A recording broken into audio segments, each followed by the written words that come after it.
Hello दोस्तों, कैसे हो? आपका स्वागत है त्रिपान स्टडी सेंटर में। आज जो हम करने जा रहे हैं पॉलिटिकल साइंस के महत्वपूर्ण चैप्टर राजनीतिक विज्ञान की ये चैप्टर जो है हर क्लास के हर बोर्ड के बच्चों के लिए अत्यंत महत्वपूर्ण है, जिनके सिलेबस में ये टॉपिक है। चलिए देखते हैं हमारा आज टॉपिक क्या है।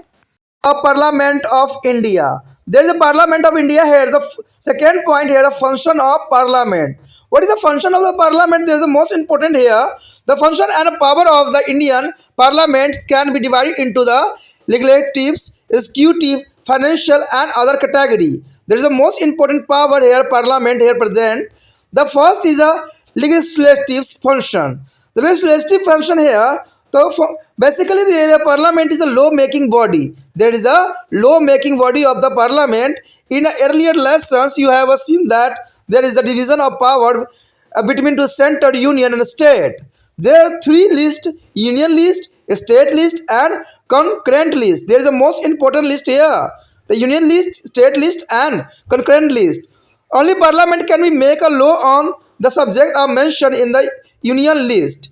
You know that the union list has a 97 subject along with the state legislatures, and the parliament is empowered to make the law on their is a concurrent list.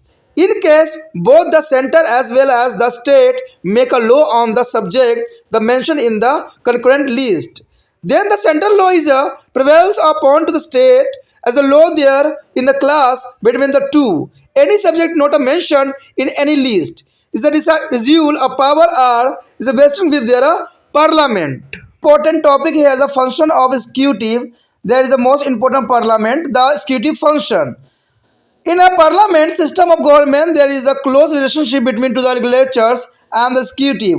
And the executive is responsible for the legislatives for all its act. The prime minister and his counseling of minister are responsible to their parliament individually as well as collectively.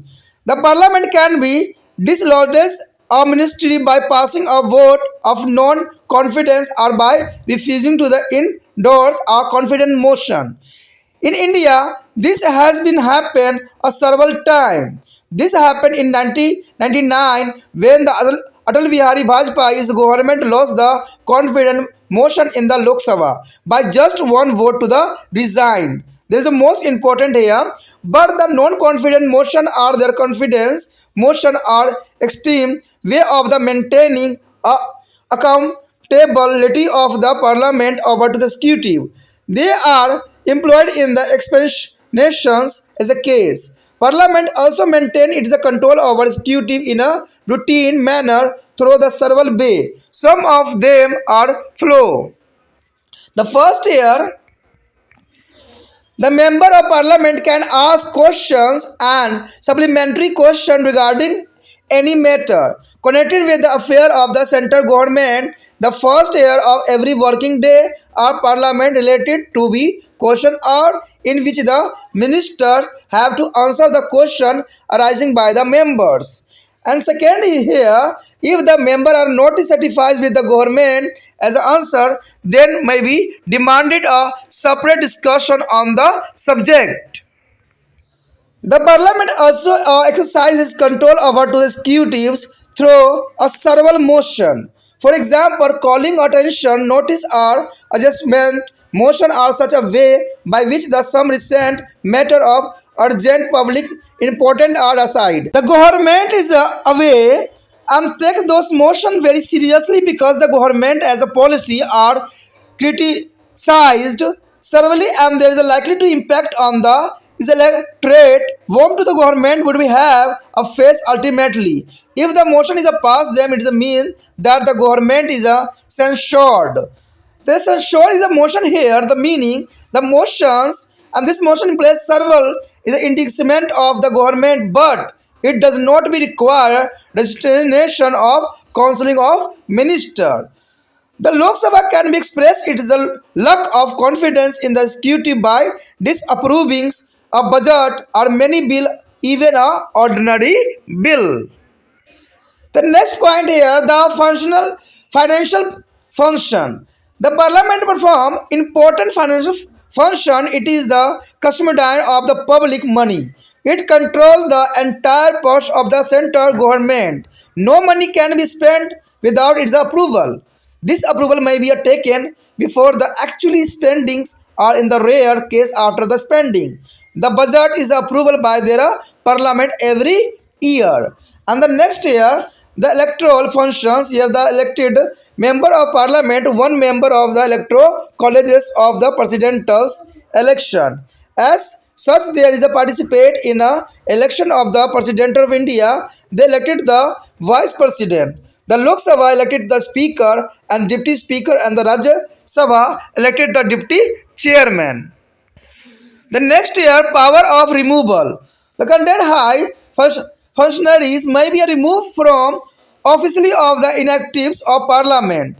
The president of India may be removed through the process of impeachment. You have read about the lesson 10.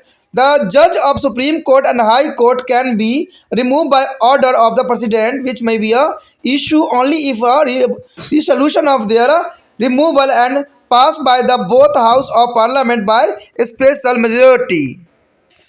The next year function regarding to the is the amendment of the constitution. The most of the part of the constitution can be amended by the parliament by a special majority, but contain a provision only be amended by the parliament with the approval of state. However, India being a federal state, the amending power of the parliament is highly limited. The Supreme Court has a rule that a parliament cannot be changed the basic structure of constitution. You have already read about their amending procedure in another lesson. The next year, miscellaneous function here. There besides above mentioned function in the parliament also perform a variety of other functions. Some them are follow. The first year, well, it is the power of the president to declare emergency. There are president of declare of emergency. The parliament approve all such a proclamation of emergency. Both the Lok Sabha and Rajya Sabha have to approve the proclamation. The next year, parliament may be form a new state by the separating the territory from any state or by uniting two or more states. It may be also change the boundaries and name of any state. In the recently year 2000, new state of Chhattisgarh, Jharkhand and Uttarakhand were created. The recently here is created by the Telangana is a Hyderabad as a difference, and the parliament may be admitted to the establish new state in the Indian Union. Sikkim is a 1975. The parliament can be abolished or create legislative council in the state. This is done only on the request of the concerned state of assemblies. Thus, the Indian Parliament, through the limited by the federal nature of political system, have a wide function for perform. In performing it is a function, it has to be mirror of the aspirations and the need for the people of India. It is also has to be function as an agency for resolving social, economics or political conflicts in the country. It is also help to the building of the instance of the specific issue which are the crucially to be nation like a foreign policy formulation. दोस्तों यहाँ पर हमारा अत्यंत महत्वपूर्ण topic जो है संसद के कार्य। देखिए ये पार्लियामेंट जो है इसके रिगार्डिंग आया है पार्लियामेंट ऑफ इंडिया, जिसमें आया है हमारा संसद के कार्य। तो हमें कार्य प्रणाली के बारे में जानना अत्यंत रोचक रहेगा। अगर हम बात करें संसद के कार्य प्रणाली के विषय में तो कहते हैं भारतीय संसद के कार्य एवं शक्तियाँ, जिसमें को जो विधायी, कार्यपालिका और संबंधी वित्त अन्य क्षेत्रों में जो है इसको विभक्त कर दिया गया है, यानी वर्गीकृत किया गया है। तो इसमें सबसे पहले हमारा आता है विधायिक कार्य, यानी विधानिक जो है शक्ति। ठीक है, मूल्यतः संसद कानून बनाने वाला संस्था माना जाता है, क्योंकि यहाँ पर सारे रूल रेगुलेशन को जो है बनाए जाते हैं। पहले के एक पाठ में आपने पढ़ा भी था कि केंद्र और राज्य में शक्ति विभाजन किया भी जाता है, जिसके लिए 3 सूची बहुत ही इंपॉर्टेंट रहता है, जिसके बारे में आपको भी नॉलेज होना अत्यंत महत्वपूर्ण रहता है। जिसमें संघ सूची हो गया, राज्य सूची हो गया और समवर्ती सूची इसमें सम्मिलित होती है। संघ सूचित में वर्णित विषय पर कानून बनाने का अधिकार केवल संसद के पास ही है। और आप जानते भी हैं कि संघ में सूची में जो है 97 विषय जिसके हम पिछले चैप्टर में चर्चा भी किया। अगर वीडियो आपने नहीं देखा है तो उसको देख लेना, उसमें हमने हर एक बात पे जो है पहलू पे विस्तार पूर्वक चर्चा भी किया था हमने। तो इसमें यही बात बताया गया था कि सूची में 97 विषय था और राज्य विधायकों के साथ साथ संसद भी समवर्ती सूची के विषय पर कानून बना सकती है। यदि समवर्ती सूची के किसी विषय पर संसद तथा राज्य दोनों कानून बनाते हैं और दोनों ही अवरोधित है तो केंद्र द्वारा बनाए गए कानून को ही मान्यता दी जाती है। ऐसा विषय जिसका उल्लेख किसी भी सूची में नहीं किया गया है तो ऐसी अवशिष्ट शक्ति संसद के पास है।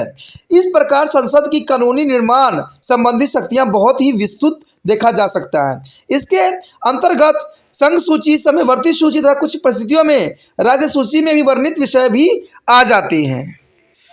उसके पश्चात हमारे समक्ष है कार्यपालिका संबंधी कार्य। देखिए, संसदीय शासन प्रणाली में विधायिका तथा कार्यपालिकाओं में घनिष्ठ संबंध होते हैं। अपने सभी कार्य के लिए कार्यपालिका विधायक के प्रति उत्तरदायी होते हैं। प्रधानमंत्री सहित मंत्रिपरिषद और व्यक्ति तथा जो है सामूहिक रूप से संसद के प्रति उत्तरदायी होते हैं। संसद जो है अविश्वास प्रस्ताव को स्वीकार कर मंत्रिपरिषद को जो है पदच्युत कर सकता है, यानी अविश्वास प्रस्ताव रख के जो है मंत्रियों को जो है पदोन्नत कर सकता है, यानी पद से हटा सकता है। भारत में से कई बार भी हुआ है ऐसा। 1919 में जब अटल बिहारी वाजपेयी की सरकार केवल एक मत से लोकसभा विश्वास मत प्राप्त करने में असफल रही थी, सिर्फ एक मत, और उसे त्याग पत्र दे दिया गया। अंत अविश्वास मत संसद द्वारा कार्यपालिका पर नियंत्रण बनाए रखने के लिए सर्वाधिक कठोर तरीका माना जा सकता है और इस प्रयोग का केवल विशेष परिस्थितियों में ही किया जाना सुनिश्चित किया गया है। नियत प्रति के कार्य में भी संसद कई प्रकार से जो है कार्यपालिका पर अपना नियंत्रण बनाए रखता है। उनमें से कुछ इस प्रकार देखा जा सकता है। केंद्रीय सरकार से संबंधित मामलों में किसी भी विषय के बारे में संसद प्रश्न अथवा पूरक प्रश्न पूछ सकते हैं। संसद के प्रत्येक कार्य दिवस का पहला घंटा प्रश्नकाल का होता है, जिसमें मंत्रियों को संसदों द्वारा पूछे गए प्रश्नों के उत्तर देने होते हैं। दूसरी आता है, यदि सदस्य सरकार द्वारा दिए गए उत्तरों में संतुष्ट नहीं होते हैं तो वह उस विषय पर जो है अलग से चर्चा करने की मांग कर सकते हैं। उसके पश्चात संसद कई प्रस्तावों को माध्यम से भी कार्यकारिणी पर नियंत्रण बनाए रखती है। उदाहरण के लिए ध्यान आकर्षण प्रस्ताव, स्थगन प्रस्ताव तो कुछ ऐसे साधन हैं जिनके द्वारा लोक महत्व को तत्कालीन आवश्यकताएं मामले उठाए जाते हैं। सरकार इन प्रस्तावों को बड़ी गंभीरता से लेती है क्योंकि इसमें सरकारी नीतियों की कड़ी आलोचना भी की जाती है, जिसका प्रभाव जनता पर भी पड़ता है और संसद के समक्ष कहते हैं आखिर तो सरकार को जानना ही पड़ता है। यदि इस प्रकार का कोई प्रस्ताव पारित हो भी जाते हैं तो सरकार निंदनीय मानी जा सकती है। देखिए, यहाँ पर निंदनीय का प्रस्ताव अब शब्द आया है तो इसका अर्थ क्या हुआ? इस प्रस्ताव का अर्थ सरकार की जो है तीव्र निंदा करना होता है, परंतु इसमें मंत्रिपरिषद को त्यागपत्र देने की आवश्यकता नहीं होती है। अगर हम अंतिम पॉइंट की बात करें यहाँ पर तो कहते हैं बजट तथा अथवा अन्य विधायकों, यहाँ तक कि किसी साधारण विधायकों को भी अस्वीकार करके लोकसभा मंत्रिपरिषद में अपना अविश्वास प्रकट कर सकती है। उसके पश्चात हमारे समक्ष है वित्तीय कार्य। कहते हैं संसद महत्वपूर्ण वित्तीय कार्य करती है और इसे सरकारी धन का संरक्षण माना जाता है। यह केंद्रीय सरकार की संपूर्ण आय पर नियंत्रण बनाए रखती है। बिना संसद की आज्ञा के कोई धनराशि व्यय नहीं की जा सकती है और यह स्वीकृति वास्तविक व्यय के पूर्व या फिर किसी असाधारण स्थिति में व्यय के पश्चात ली जा सकती है। संसद हर वर्ष सरकार के आय व्यय अथवा बजट की स्वीकृति प्रदान करती है। उसके पश्चात निर्वाचन संबंधी कार्य। देखिए, संसद के सभी निर्वाचन सदस्य राष्ट्रपति के चुनाव हेतु निर्वाचक मंडल के सदस्य होते हैं, इसलिए राष्ट्रपति के निर्वाचन में वो भाग भी लेते हैं। या कहते निर्वाचन का मतलब दोस्तों यही होता है कि राष्ट्रपति के चुनाव में सभी सदस्य जो होते हैं भाग लेते हैं। वे उपराष्ट्रपति के भी चुनाव कराते हैं। लोकसभा अपने अध्यक्ष तथा उपाध्यक्ष का, राज्यसभा अपने उपसभापति का निर्वाचन करता है। तो यानी कहते हैं निर्वाचन संबंधी शक्तियों भी इनके पास उपस्थित होते हैं।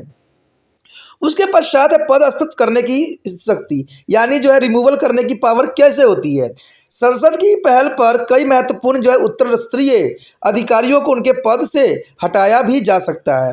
भारत के राष्ट्रपति को जो है महाभियोग की प्रक्रिया से जो है पदस्थ किया जा सकता है, यानी महाभियोग ला के राष्ट्रपति को भी हटाने का प्रावधान यहाँ पर किया गया है, जिसके बारे में आप 10 में जो है विस्तार पूर्वक जाने भी थी और समझाया भी था मैंने। ठीक है, अगर नहीं वीडियो देखा है तो उसको भी देख लेना, समझ में आपको अच्छे से आ जाएगा। यदि संसद के दोनों सदन विशेष बहुमत से जो है प्रस्ताव पारित करे तो सर्वोच्च न्यायालय अथवा उच्च न्यायालय के न्यायाधीशों को राष्ट्रपति द्वारा पदोन्नत किया जा सकता है। उसके पश्चात हमारे समक्ष संविधान संशोधन संबंधी कार्य। कहते हैं संविधान के अधिकांश भागों में संशोधन विषय बहुमत द्वारा किया जा सकता है, परंतु कुछ प्रावधान ऐसे हैं जिसमें संसद द्वारा संशोधन के लिए राज्य का समर्थन भी अत्यंत महत्वपूर्ण होता है। यद्यपि भारत के एक संघ राज्य होने के नाते संसद की संशोधन संबंधी शक्तियां अत्यंत सीमित रखी भी गई है। सर्वोच्च न्यायालय ने अपने एक निर्णय में यह भी कहा है कि संसद संविधान द्वारा मूल्य ढांचा नहीं बदल सकती है। आप एक अन्य पार्ट में संविधान संशोधन के संबंधी जो है काफ़ी पहलुओं के बारे में जानोगे, जो हम आने वाले सिलेबस में करेंगे। उसके पश्चात हमारे समक्ष विविध कार्य। देखिए और भी कार्य बहुत से होते हैं जो संसद द्वारा निभाई जाती है। उपयुक्त कार्य के अतिरिक्त संसद कई अन्य कार्य भी करती है, जैसे कि यद्यपि आपातकाल की घोषणा करने की शक्ति राष्ट्रपति की ही है। यद्यपि आपातकाल की सभी ऐसी घोषणाओं को स्वीकृति संसद ही प्रदान करती है, यानी संसद ही स्वीकृति देती है जो है आपातकालीन कराने की। लोकसभा और राज्यसभा दोनों की स्वीकृति आवश्यक होता है। अगर आप समझ सकते हो साधारण लैंग्वेज में कि अगर आपातकालीन घोषणा करना है तो आपको लोकसभा राज्यसभा के सदस्यों से जो है अनुमति लेने की आवश्यकता होती है, और इसमें वोटिंग की जाती है। वोटिंग में अगर विजय होते हैं तो आपातकालीन घोषणा करने के लिए प्रावधान उपस्थित हो जाती है। किसी राज्य से कुछ क्षेत्र अलग करके दो या दो से अधिक राज्य को मिलाकर संसद किसी नए राज्य का निर्माण भी कर सकती है। ये भी शक्ति जो है संसद के पास ही है। यह किसी राज्य की सीमा अथवा नाम में भी परिवर्तन कर सकती है। जैसे कुछ वर्ष 2002 में जो है छत्तीसगढ़, झारखंड, उत्तराखंड, उत्तरांचल नए राज्य बने थे। यहाँ पर देखा जाए तो कुछ दिन पहले ही तेलंगाना को भी जो है नए राज्य में जो है परिवर्तित कर दिया गया था, क्योंकि हैदराबाद के ये पार्ट था और हैदराबाद से अलग करके इसको है तेलंगाना को एक स्वतंत्र राज्य बना दिया गया। संसद किसी नए राज्य का विलय भारतीय संघ में कर सकती है, जैसे कि 1975 में सिक्किम को भारत में विलय कर दिया गया था, यानी एक नया अलग राज्य था सिक्किम, लेकिन बाद में जो है 1975 में इसको भारत का जो है पार्ट बना दिया गया। कहते हैं अगर संसद राज्य विधान परिषद की समाप्त भी कर सकती है अथवा इसका निर्णय भी कर सकती है, परंतु यह केवल संबंधी राज्य के अनुरोध पर ही किया जा सकता है। हमारी राजनीतिक व्यवस्था की संघात्मक प्रकृति के कारण यद्यपि संसद की शक्तियां सीमित है, यद्यपि इसके अनेक कार्य करने होते हैं और अपना दायित्व निभाते समय इसे जनता की आकांक्षाओं तथा आवश्यकताओं का पूरा ध्यान भी रखना पड़ता है। देश में सामाजिक, आर्थिक और राजनीतिक संघर्षों के हल करने का माध्यम संसद ही है। विदेशी नीति निर्माण जैसे राष्ट्रीय महत्व के विषय पर जनमत निर्णय करने का भी सहायता प्रदान करती है। दोस्तों यहाँ पर संसद की कार्य प्रणाली बहुत विस्तृत थी और बहुत ही रोचक थी, जिसको जानना अत्यंत महत्वपूर्ण था आपके लिए। ठीक है, अगर वीडियो अच्छा लगा तो लाइक शेयर सब्सक्राइब करना मत भूलना। इसमें से दो इंपॉर्टेंट बात जो आपको ध्यान रखना है, वो पहली बात तो ये है कि जितना हो सके इस वीडियो को शेयर करना है, क्योंकि त्रिपाण स्टडी सेंटर का उद्देश्य है कि ये वीडियो हर बच्चों तक पहुँचे और वो भी बच्चे इस वीडियो से लाभान्वित हो। दूसरी बात ये था कि अगर आप पहली बार वीडियो देख रहे थे तो सब्सक्राइब करके भी चैनल को सेव करना आपका दायित्व बन जाता है, क्योंकि सब्सक्राइब नहीं करोगे तो अगला वीडियो का नोटिफिकेशन भी प्राप्त नहीं होगा। अगर आपको अच्छा लगता था, अगर आप यूट्यूब पर सर्च भी करोगे तो मेरे वीडियो वहाँ पर प्राप्त नहीं होंगे, वहाँ पर वो वीडियो आएंगे जो पहले से ही यूट्यूब पर बने पड़े हैं। ठीक है, अगर आप सब्सक्राइब करके रखोगे तो जहाँ भी सब्सक्राइब करने के पश्चात अगर जाओगे मेरे चैनल पे तो वहाँ पर जो है आपको वीडियो का ऑप्शन होगा। अगर वीडियो का ऑप्शन दबाओगे तो वहाँ पर वो सारे वीडियो आपको नजर आएंगे जो त्रिपाण स्टडी सेंटर के द्वारा जो है डाले गए हैं। जो भी टॉपिक आपके सिलेबस के रिगार्डिंग होगा उसको सेव करके आप जो है एग्जाम में अच्छे मार्क्स प्राप्त कर सकते हो।